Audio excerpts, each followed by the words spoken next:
We've done it. We've made it to the end of what's felt like the longest Premier League season in history. And now that every team has played all their games and the final Premier League standings are confirmed, I'm going to be ranking how every team did this season.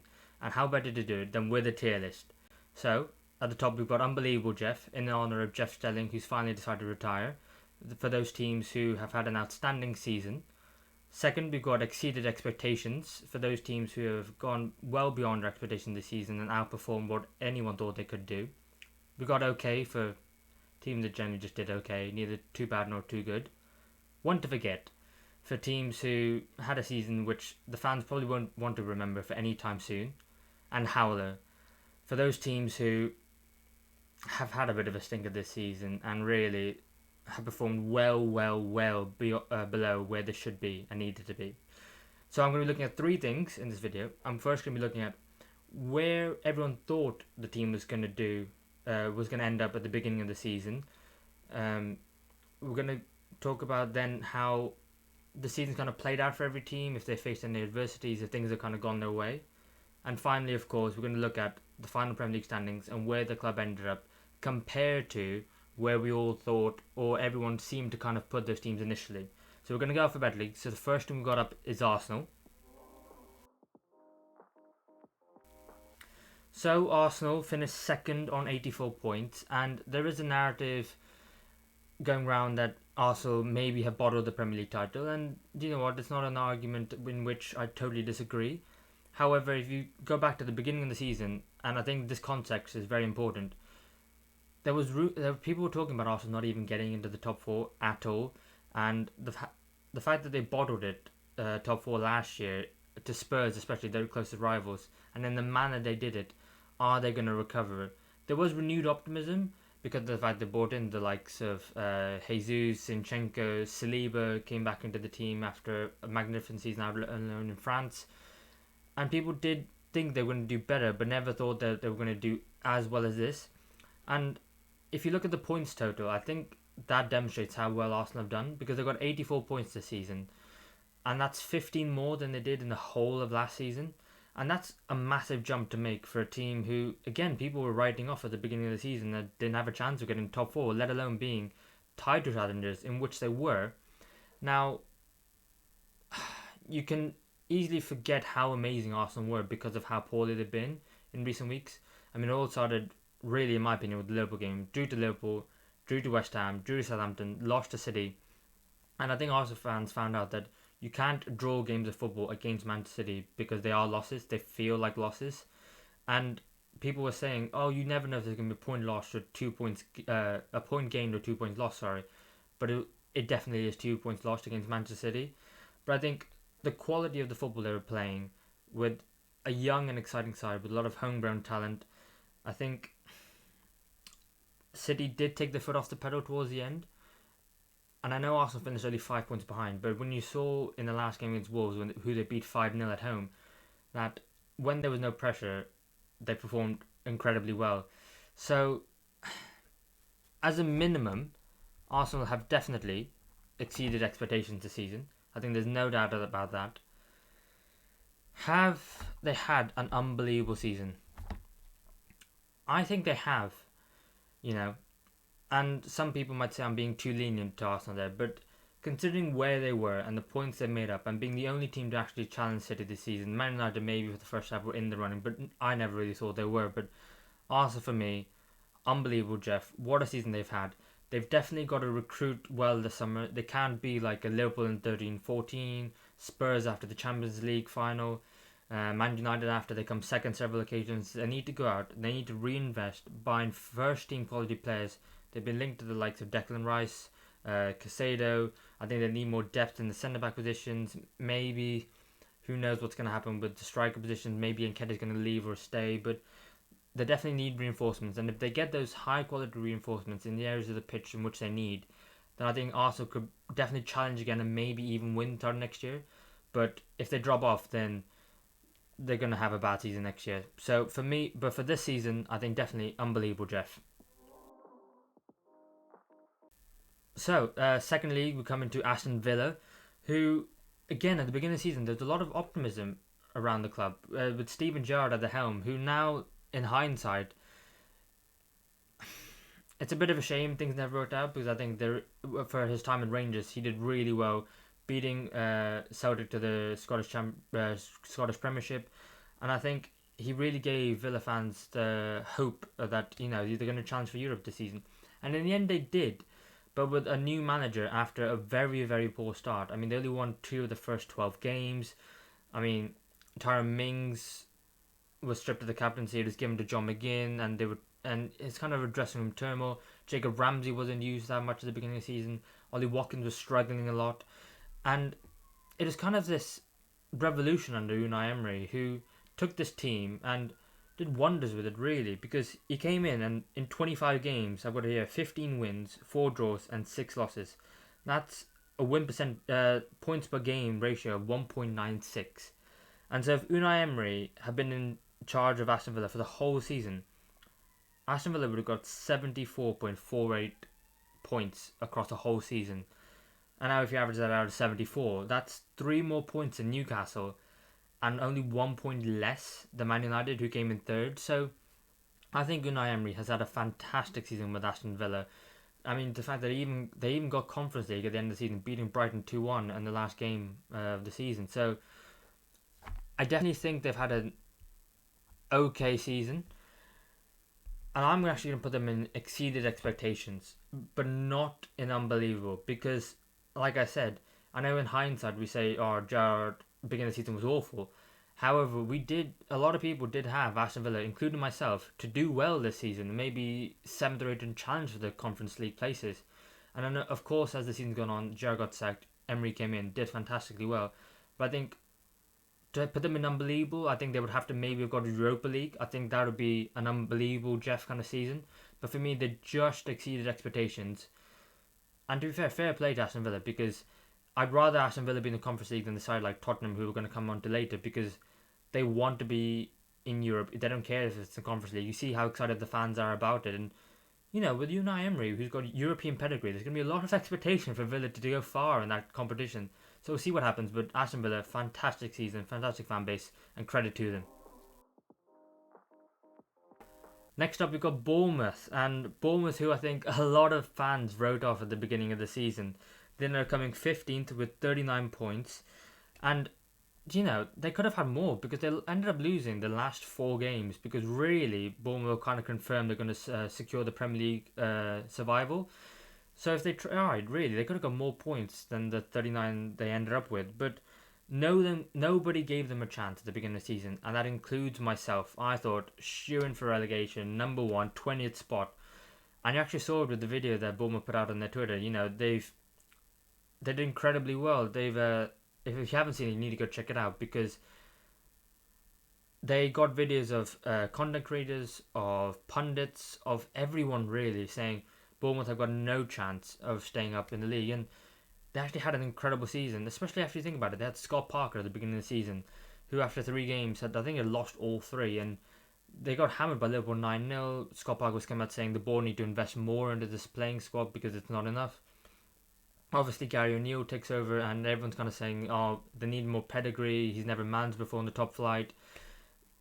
And they've proven everyone wrong, and fair play to them. I think the likes of Billing and Solanke have had a fantastic season as well, keeping them up. I think Tavernier, creatively, he's had a fantastic season, being a real talisman for Bournemouth as well.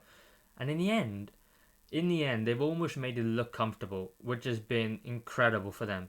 So I'm going to put them in exceeded expectations. I can't put them in unbelievable, Jeff, because if they made it into the top 10 under the circumstances, I think definitely unbelievable, Jeff. But for me, I think exceeded expectations 100%.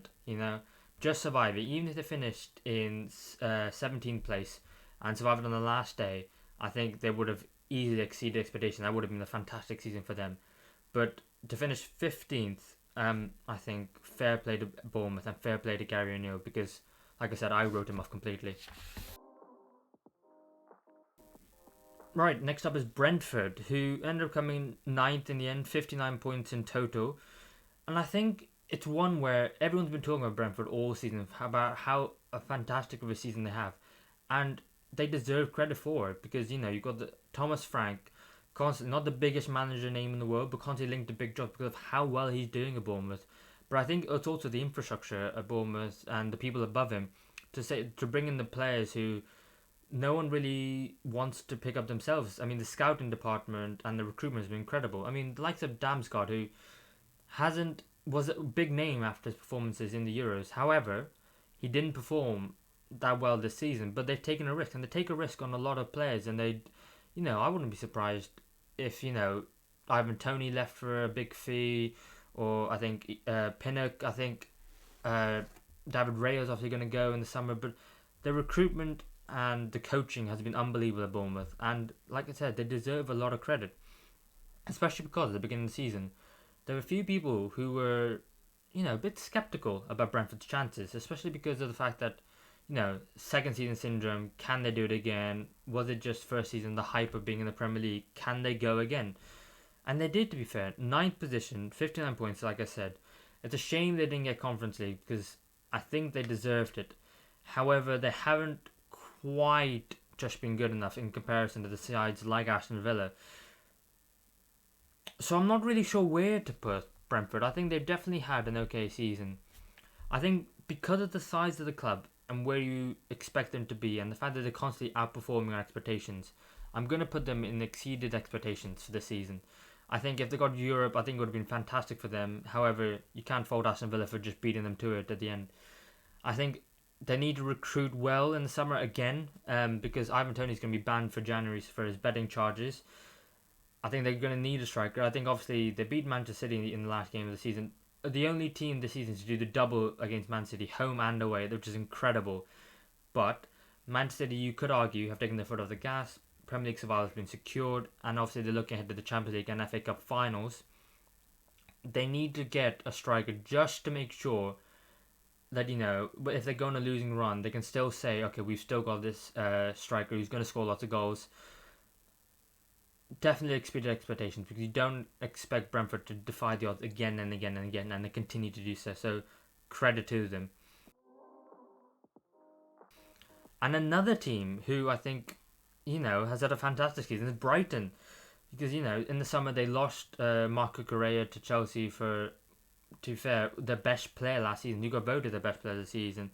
And then early on in the season they also lost Graham Potter, the manager, and the entire backroom staff. And you kind of think to yourself, are Brighton going to slip off a little bit? But credit to them, again, how well the club's managed. And so far, as we talked about these 5 clubs so far, all of them incredibly managed with the season, because the fact that you bring in De Zerbi, who was out of a job because of the war in Ukraine, unfortunately, and then you think about they almost lost Caicedo in January. They look like they may lose McAllister in the summer, but it doesn't matter because they are incredible. You've got the likes of Evan Ferguson coming in through the team, through the youth setup, scoring goals, getting linked to places like Man United. You got Pascal Gross becoming the club's all-time record goal scorer. You know, the fact that they've had issues at right back, and Gross has been playing right back, Caicedo has been playing right back. Midfielders who really have no right to be excelling almost in the way they've been doing. You expect them to fill in, but not excel. You got Jason Steele playing in goal after Robert Sanchez gets an injury, and you think to yourself, how on earth is he playing the ball with his feet as well as he's doing? You got Matoma coming in through the season and having a fantastic purple patch.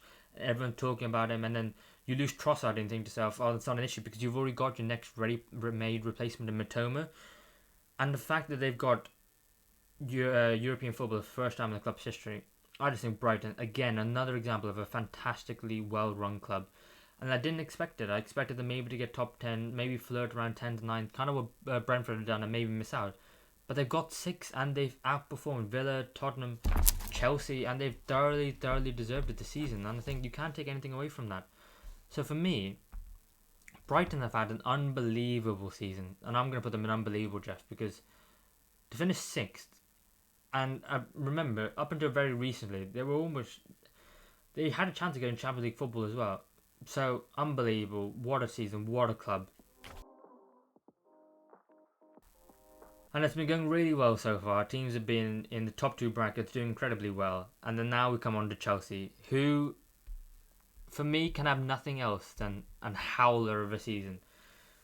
What is going on at Chelsea, and so many people have been talking about Chelsea. Is it Toboli? It's the fact that he sacked the board members and the staff, the fact that he didn't bring in his own people, the fact he's playing Football Manager.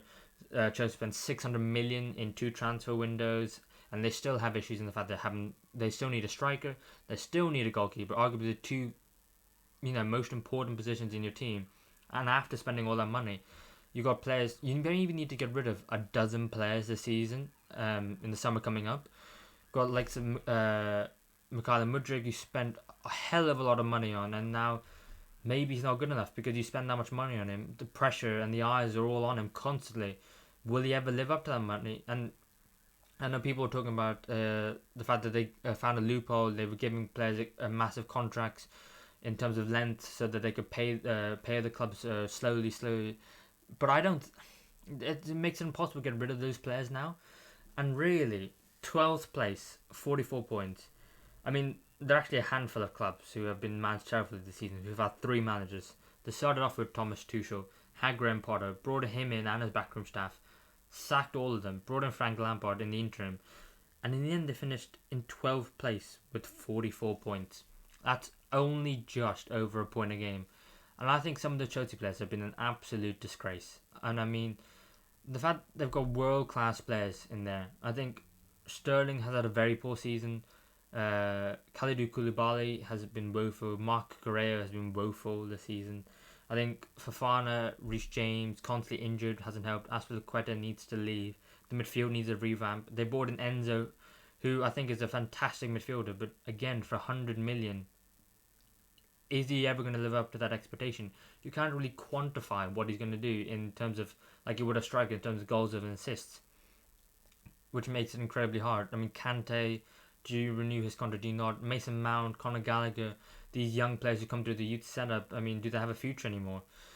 It is an absolute mess at Chelsea, and they have had nothing other than a howler of a season. Next up is Crystal Palace, who it's very difficult to say how well of a season Crystal Palace have had because they had, in my opinion, what was a very good season last year. They got to the semi-finals of an FA Cup. They got 12th in the Premier League under Patrick Vieira, playing a more attractive style of football. But this season, it didn't really work out, and then Patrick Vieira ended up getting sacked, which at the time I questioned, especially because of the fact that if you look at the fixtures that Patrick Vieira had, they were incredibly hard fixtures against most of the top teams in the league. I mean, they got a few draws here and there. I mean, one notably against Liverpool at home, but they sacked him just as the run of fixtures were about to get better, and they brought in Hudson, which at the time I did question, and you can actually see the fact that I put up a video about that. But credit to them and credit to Steve Parish, because they brought in Roy Hodgson, which at the time felt like a bit of a backwards move, because going back to the manager who they parted ways mutually to bring in the Patrick Vieira to play a more attractive style of football, it felt like they were regressing. What's the direction? What are they going to do now? And then somehow you got them playing like prime Brazil. So fair play to them, and it's an example of when a club sacks a manager, they have a plan and they actually execute it well, and things come off well. Because I think the likes of Bereze, Michael Elise, Mark Gay, they've had a fantastic season, especially in the second half under Roy Hodgson, and then playing with a much more of a freedom. I would question them going forward next season, because I think with the likes of Wilfred Zaha leaving on a free transfer, I don't understand it from Zaha's perspective, because I don't see a top 6 club taking him. Maybe Aston Villa might take him on a free because they've had some issues down the left hand side, but he's a bit older than I think the Villa board are trying to aim for. So interesting the fact he wants to leave. Palace will have to then replace him, which I think they're more than capable of doing.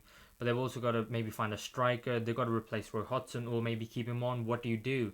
That's another debate, because after you've parted ways mutually once, are you going to do it again?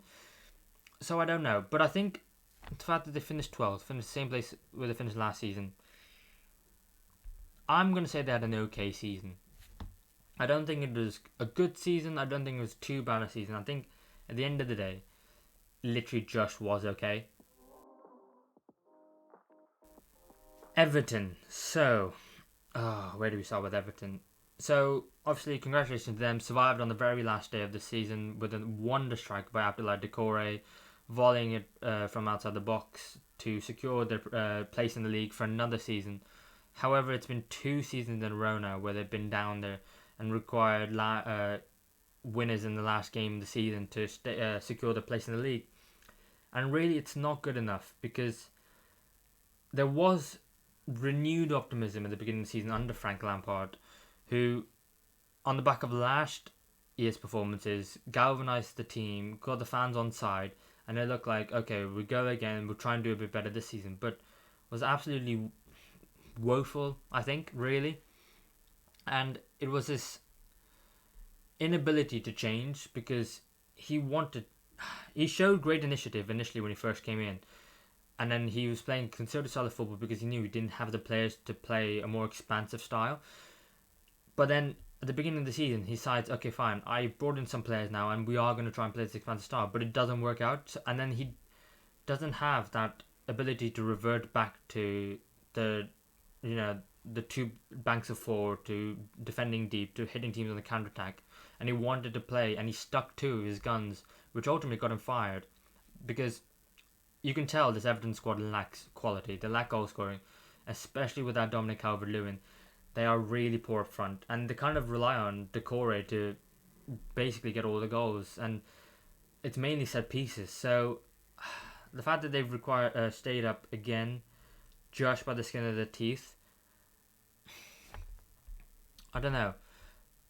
I mean, they can't be any more than okay. Did anyone really expect them to be any higher?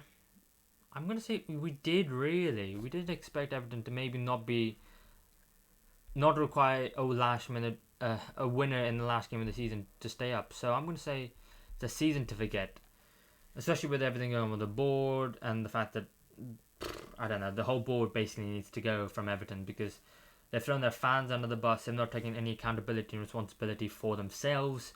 They've kind of pinned on the fans, when really the fans have been the ones that, they've kept the club together. So a season to forget. I'm not going to put Harwich because they didn't get relegated. Fulham next, and again another newly promoted team who I think exceeded expectations this season, because everyone I think had them down. There was a lot of shade being thrown towards Fulham. The fact that Marco Silva was a failed manager, can Mitrovic do it in the Premier League, and people didn't believe Fulham at all, really. And to be fair, neither did I. And I think I had them going down at the beginning of the season, and I think fair play to Fulham, because Marco Silva and, to be fair, his man Alexander Mitrovic, they've managed to have an incredible season, I think. I mean, if you think about the players that they actually had, they brought in the likes of Bernd Leno from Arsenal, the Palhinha and Reed in the middle of the park have been immense, arguably two of the best midfield duos in the league this season. You got the likes of Willian, who, after being an outcast at Chelsea and Arsenal, you thought to yourself, this isn't the sign that's going to end up well, but he's had a fantastic season. I think you got things like the lone singer Solomon as well, is getting in a few goals here and there. I think there has been a slight downturn in Fulham's form, especially after maybe the World Cup, where it's kind of seemed like, okay, Fulham are more or less going to stay up the season. But they've had a fantastic season. And, again, like I said, a slight blip along with Mitrovic's red card in the FA Cup and his suspension, but I think they've definitely exceeded expectations this season. And it's one where people are already looking at their players, the likes of Palhinha, and saying, well, maybe we could do with him. And there's a lot of teams in the league who need a striker, and Mitrovic is turning a lot of heads. Maybe not after his suspension and his red card, like I said, but definitely exceeded expectations this season. And the next team is Leeds, who have had a dreadful season. Honestly, a dreadful season. Started off with Jesse Marsch, had Javier Gracia, then ended up with Sam Allardyce for the last 4 games. It has been a mare, and it's been awful to watch Leeds this season, honestly. I think, I don't even know where to start, really, because it was just poor management right throughout. Because you have the chairman of Leeds coming out at the beginning of the season saying, don't worry, Leeds fans, we're not going to get relegated, we're going to stay in the Prem, there's nothing to worry about. And then performances aren't great going into the World Cup. You then have the January transfer window. You bring in the players that you want for Jesse Marsch. You bring in the likes of McKennie, you bring the likes of Routier. But the thing is, you then go and sack Marsh after you brought in those players and after you don't give him a chance to work with those players. It's kind of a baffling decision. And it's another one where if you did it sooner, maybe we would have had an impact. And maybe a new manager coming in would have had time, would have had the January transfer window. You maybe can go fair enough. But to sack him after he's brought in his players and without giving him time, I think it's just scandalous, really. I think it's an absolute howler. And to bring in Javier Gracia, who I think is the fine manager, lasted a while at Watford in the league for a club who sacked their manager pretty relentlessly. But then to then sack him and then bring in Sam Allardyce, who, weirdly enough, I can't actually understand the incentive in terms of the contract they gave Allardyce. 4 games, X amount of money. If you keep us in the league, you get X amount of more, and there's no reason for you to stay if you don't want to at the end. I can understand it. However, it was just, it's Sam Allardyce, and the bubbles burst with him because he's got a team relegated before now. So I think it was just poor. It was poor. I mean, you got the likes of Patrick Bamford, who's received a lot of stick, which has been over the top, and I'm not going to pile on too much, but I just think he's been injured this season. I think his penalty miss against Newcastle was huge, because if they won that game, then that's 3 points, and you kind of think to yourself, that could have been the difference. Will we see Leeds again in the Premier League anytime soon? I'm not sure. I think they do have very sellable assets in the likes of Willian Gnonto, Somerville. I think Adams. Not too many in defence. I think defence has been really, really poor. The goal going forward and goals have not been an issue, but they've conceded a lot of goals this season, and frankly, they've been too much. So I think we can say that Leeds have had a howler of a season. Leicester up next, and another team who have found themselves relegated. And I think this is Leicester, especially. This is a prime example of no matter what you've done in recent seasons, no matter the name of your club, you can get relegated. Because if you think about it, at the beginning of the season, with Cassius Michael being sold to Nice, everyone was kind of like, what's going on here? Why? Because it was, Schmeichel came up with Leicester from the Championship to the Premier League. He won the Premier League with them. He won the FA Cup. He won the Community Shield. He was the captain of the club at the time. And to lose him, it kind of just felt weird, because it was one where you kind of thought Casper would kind of see out the rest of his contract and the rest of his career at Leicester and retire there as a club legend. And he will undoubtedly go down as a club legend, but it was just kind of like that's weird. And then they didn't start off to a great season, losing a couple of the first few games. They did go on a bit of a run before the World Cup, and it's actually, I think, the World Cup disrupted their momentum, and it's one where if there wasn't a World Cup, maybe they would have got a few more results. But they've been poor in the second half of the season. I think the likes of James Maddison, Yuri Tielemans, Harvey Barnes, Jamie Vardy, Wilfred Ndidi, Johnny Evans, who unfortunately has been injured for most of the season. You've got Ricardo Pereira, Castagna. They have a lot of good players. So I'm not worried for Leicester in terms of they're going to sell a lot of these players and they're going to make money, and a lot of these players are also out of contract. So there is going to be a massive rebuild this summer. And I think Leicester fans, you just kind of got to go with it. You've got to accept the rebuild is going to happen. And it gives you time to just reset. And I think, very importantly, you need to get your manager right, because Dean Smith, for me, isn't necessarily the right manager to bring you back up from the Championship. I think maybe second Brendan Rodgers again, same with Jesse Marsh, was maybe a mistake in hindsight, because the performances hasn't been great since, so were you better off staying with them? I think I saw Gary Lineker talk about a matter today. If you offered Leicester fans 10 years ago, you're going to win the league, you're going to win the FA Cup, you're going to win the Community Shield, and then you get relegated, would you take that? They absolutely would have taken that. So I think with those trophies and all the memories they've given the fans as well, I think maybe it is time now for Leicester to go down, reset, and hopefully they'll come back soon. But for this season, unfortunately, it's been a howler to get relegated. Right, Liverpool. One to forget for Liverpool, because missing out on Champions League football after almost doing the quadruple last year, losing out to Man City in the league and Real Madrid in the Champions League, this has been a very, very unfortunate season. And when you talk about what you can put it down to, can you put it down to one particular thing? I don't think you can. maybe you can put it down to the recruitment. They didn't invest heavily enough in their midfield. It's been like 3 or 4 years since they signed a midfielder, since Thiago Alcantara, and although he's a fantastic midfielder, he isn't the style of combative midfielder that Liverpool need. Obviously, we signed Fabio Carvalho and we got Harvey Elliott in the midfield, and now those. It's interesting because those players don't seem to fit anymore because Liverpool are now being linked with more combative midfielders this season. So it's one where the style has been an issue this season. Especially if you go back to January, the fact that we signed Cody Gakpo, who I think is a fantastic player, but again, you have to question the decision: was Gakpo required, or did you really need to sign a midfielder? And I don't think it's been all the midfield issues this season, because you can talk about the defense has been poor. I mean, this has been the worst defense in the Jurgen Klopp Liverpool team since his tenure, and I think that's saying something, especially when you think of the likes of Trent, Robertson, Matip, Konate, Van Dijk, Shimikas, Joe Gomez, and in goal Alisson Becker. And with those defenders, they should be doing a lot better than they have this season. And I think it's one where, without Alisson Becker, Liverpool will be so much further down the table than they actually are. He saved them on numerous occasions. So the fact that he'll probably win the club's player of the season, and he's in a lot of people's team of the season because of how well he's done saving Liverpool. And I think you're already seeing the first signs of the effect of not having Champions League football for Liverpool. I think the fact that Bellingham's going to Real Madrid, I think if you lose out of the play to Real Madrid, it can happen. But the fact that apparently Mason Mount's first preference is Man United, and regardless if you won Mason Mount at Liverpool or not, the fact that you're losing him out to Man United, it's been the switch since Klopp has been. Then players are choosing Liverpool over Man United, the likes of Sadio Mane, the likes of Cody Gakpo, the likes of Virgil van Dijk. And now it kind of feels like without Champions League football, it has a switch back.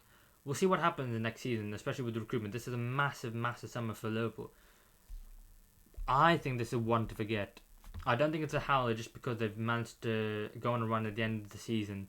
I think the draws against Aston Villa and Southampton kind of mar it a little bit and make the waters a bit muddy, but got 5th place, got really close to Newcastle, and showed they were really the only team apart from Manchester City who can go on a run and who can challenge City. So one to forget, definitely. Not a howler just because they got 5th, but Jesus, they need to have a big summer this season.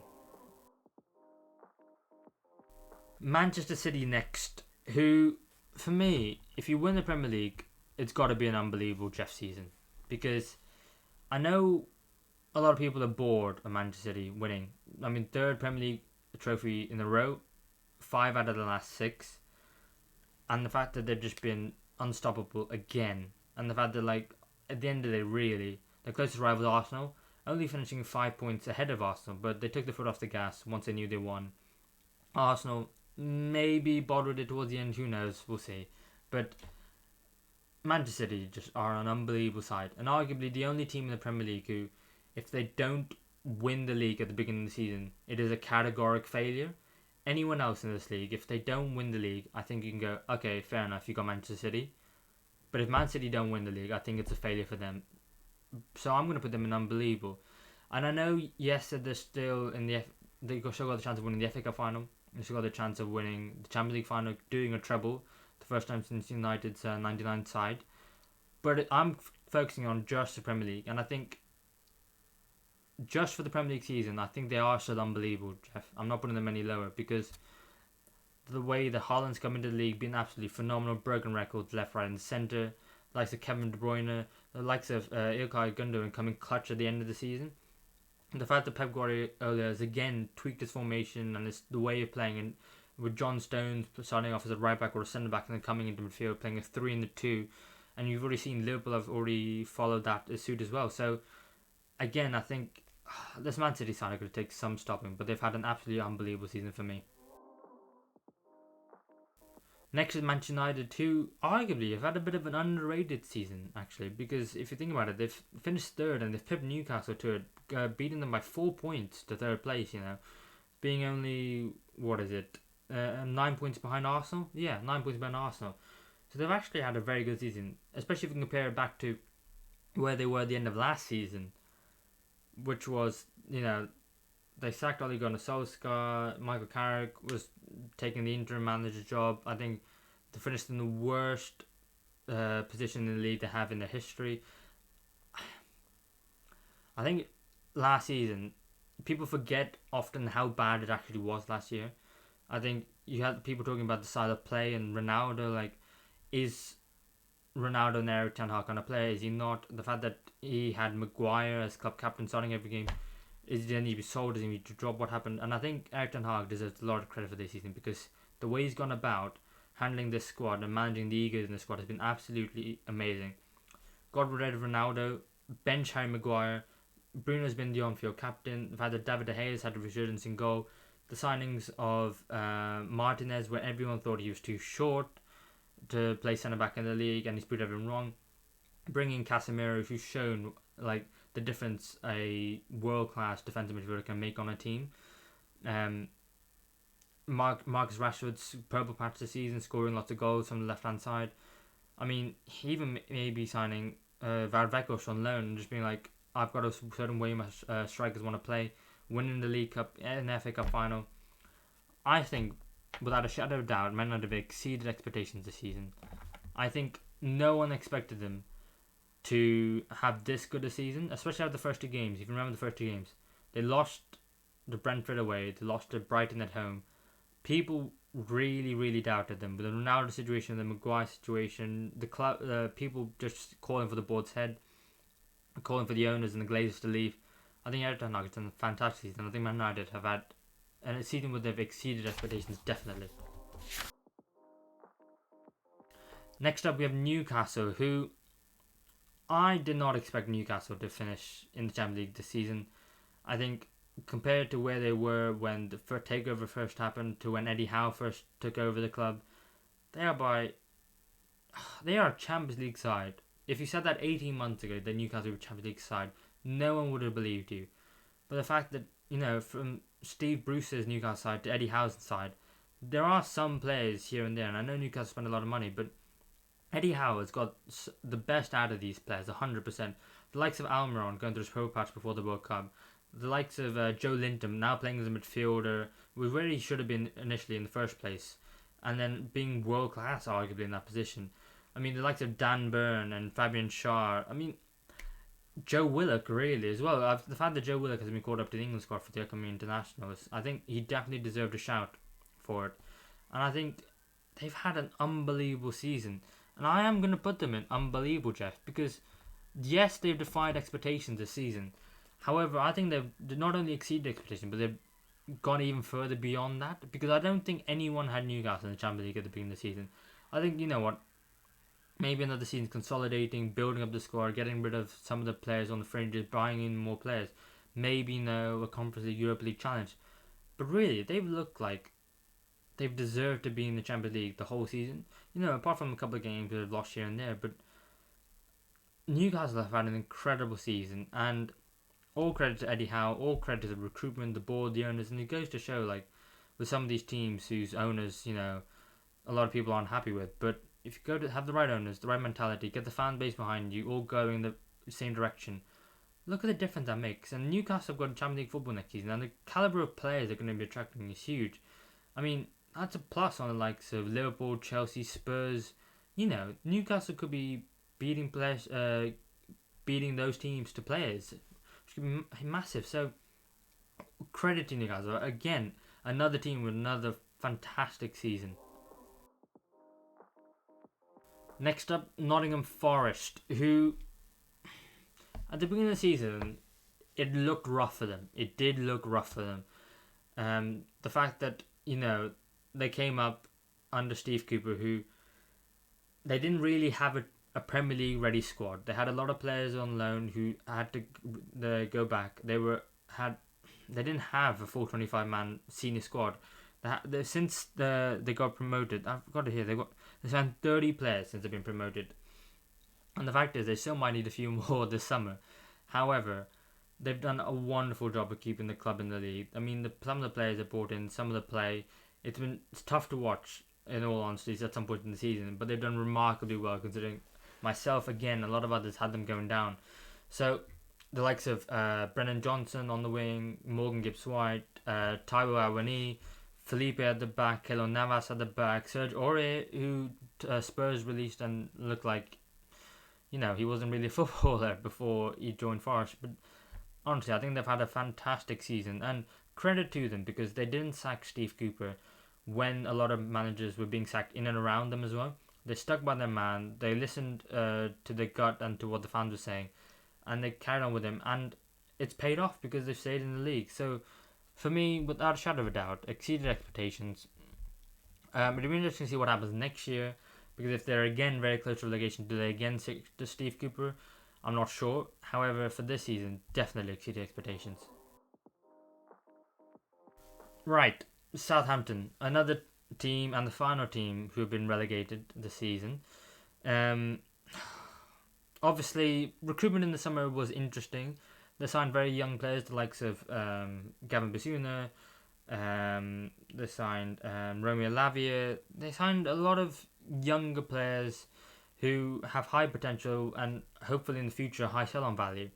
However, I don't think they signed quality players they needed right here and right now, and I think that hurt them in the end because Southampton could not score any goals. They needed a striker. They didn't get that striker, and did a lot of business in January, but at the end of the day, those signings didn't work out either. So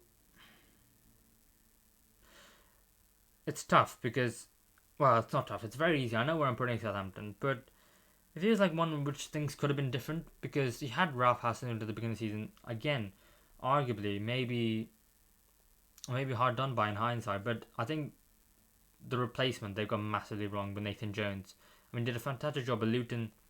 Luton now promoted to the Premier League, and I think the manager recently came out and said, I don't take credit for this squad because this squad is the one that Nathan Jones assembled, which is very fair play to him to do that. But Nathan Jones was never the right man in a league where you got world class managers in pretty much every team. So to then get him, to then fire him, I think was actually the right decision. The brought in Ruben Selles to see out the season. Again, didn't really work out. Southampton were more or less down by then anyway. They needed a miracle. But now they're already on the fourth manager with Russell Martin being confirmed for next season. But I actually think it's Southampton who, out of all the relegated teams, have the best chance of coming straight back up because they are going to get a lot of money for the likes of Romeo Lavia. I think Kyle Walker-Peters is going to go for a lot of money. I think the likes of Salisu, Bellic Chop. I think, they've got some sellable assets there, but they've also got a young squad in which they can go into next season with. Bazunu, Tino Livramento. I mean, they've got Carlos Sainz. I think the likes of Adam Armstrong, who's been quite unlucky in the Premier League, but also sometimes just not been good enough. He's going to really do well next season if Southampton get a hold of him because he had a fantastic time in the Championship with Blackburn Rovers and, he's struggled in the Premier League, but if you want a Championship British striker, he's already won in the book. So I think Southampton are going to do well next season. I actually think they might be my favourites of all the three to come back up. But this season, undoubtedly, getting relegated, bottom of the league, no chance in hell, had a howler. Tottenham Hotspurs, who I don't really know what's going on at Spurs anymore. You're very sad when you talk about Spurs, and everyone's like, "Oh, poor little Spurs. Look at them. They can't do anything at the moment." Because the season started off with them winning the transfer window. They bought in the players. They bought in, I can't remember, Jet Spence, Fraser Forster. They bought in Longley on loan. They brought Kulusevski on loan. Who else did they get? They got Richarlison. They got Basuma from Brighton. They brought in a lot of players, and people were saying, maybe they can challenge. And they were in everyone's top four without a shadow of a doubt as a team that could definitely challenge for maybe the league, definitely for the top four next season. And it just not worked out. And I think it's been the great reset in which everyone kind of expected Spurs to eventually have, because after sacking Mr. Pochettino, getting in Jose Mourinho, then Nuno Espirito Santos, then getting Antonio Conte, three pretty defensive-minded managers who have been really playing a turgid style of football, for ones that the fans cannot get behind at all whatsoever. And I think it's just come to bite them in the ass. The fact that they had all this money, but then they didn't give it to Pochettino, but they give it to these three managers who spent collectively arguably less time than Pochettino in his entire one spell. And now Pochettino is going to Chelsea, and no manager wants to take over at Spurs. Arne Slot said he doesn't want to take it. Angie Postecoglou at Celtic said maybe doesn't want it, but really, it's been such a mess. You've got the likes of Harry Kane, 1 year left on his contract. Is he going to leave? I think it's probably best that he leaves at this point. Just go your own separate ways for him and Tottenham Hotspurs, because you're relying on him constantly. I mean, he's the only player who's really had a good season, you could say. He's had 30 goals this season in the league, which is a fantastic amount. So I think he's off. I think he needs to be a bit more forceful this summer. You had Heung-min Son, who's had an awful season in front of goal. I think Hugo Lloris, it's finally time he needs to be upgraded. I think he has taken a bit of flack for the last couple of years now, before he actually needed to, but this season has been woeful. Fraser Forster has not been doing the job. I think defensively they need a centre back, massively. Left wing back's an issue for them. Midfield's an issue for them. They need to be more creative. I think they've really missed Bentancur in the middle of the midfield with his injury as well. So he's going to be silent for a while. So who knows what kind of player we're going to get back. But I think nothing epitomises Spurs this season than the fact another team who've had 3 managers, Antonio Conte, Christian Stellini, and then Ryan Mason. And Ryan Mason cannot continue. I don't think he's good enough. I don't think he's got the experience. I think he'll get devoured by the managers in this league, especially with the quality of them. And you're so directionless as Spurs now that you need a director of football, you need a manager, you need to make a decision about Kane, you need to reinvest in this squad. Maybe you need to play more attacking football. Does that mean you have to change the formation? How are you going to do that when you've got a bunch of centre backs and wing backs? You don't have full backs really, because Pedro Porro can't play wing back. Arguably Emerson Royale can't play wing back. Ryan Sessegnon can't play wing back. Perisic can't play wing back. So it's just a massive mess at Spurs. And honestly, Tottenham Hotspur fans, you must be going through it at the moment. Maybe at the point that you're just numb at the moment, but Spurs have had nothing less than a howler of a season. They've been woeful this season. Yeah, I mean, God, if you could wipe your memory of the season, I think you would. Penultimate team, West Ham United. I think in the league it's been a very poor season, and it's one that which it can be overshadowed because of the Conference League run they've had. The fact they're in the final now, the fact that they have a chance of winning it. I really hope they do it, but I think it's overshadowed how poor of a season it's been in the league for West Ham especially. I think, 40 points, finishing in 14th. Finishing 14 doesn't sound too bad, but I think for the caliber of players that West Ham have had, and the fact that the players are brought in as well, and just look in the playing squad, they should be higher than they should get more points than 40 points at the end of the season. I think there's big question marks about Declan Rice. Is he going to be off? It looks like he's going to be off. You could see people watching him as he was doing his lap with the West Ham fans for appreciation at the end of the season. Was he going to cry? Was he going to look more sadder than usual? Was he off? I think he's off. I think you need to reinvest in midfield. Up front, you're still relying on Mikel Antonio. You brought in Danny Ings in January. I don't think he's the answer. Skamaka is still there. I think you need to give him another chance, because I think there is a good striker in him. And really, David Moyes as well. Questions need to be asked of him. Arguably, if he doesn't win the Conference League final, then it could be one where I could see him leaving. If he doesn't win, I can see it being easier for the West Ham board to sack him, but maybe they need to part ways and just find a new manager, because they've had a poor season in the league. So remember, this is just a league. I'm going to say it's one to forget. I don't think in the future you're going to be remembering this season for anything fond other than the fact that, maybe it's Declan Rice last season, or the season where you got into the Conference League final. I don't think you remember the league in particular. But I do think you have some good players going forward. I think the likes of Lucas Paqueta, I think one where you need to build your team around him, especially with Declan Rice leaving. He's going to be the star man going forward. And he struggled to acclimatise to the league initially, but he's really shown how good of a player he's been in the last few games. And, for me, definitely a season to forget for.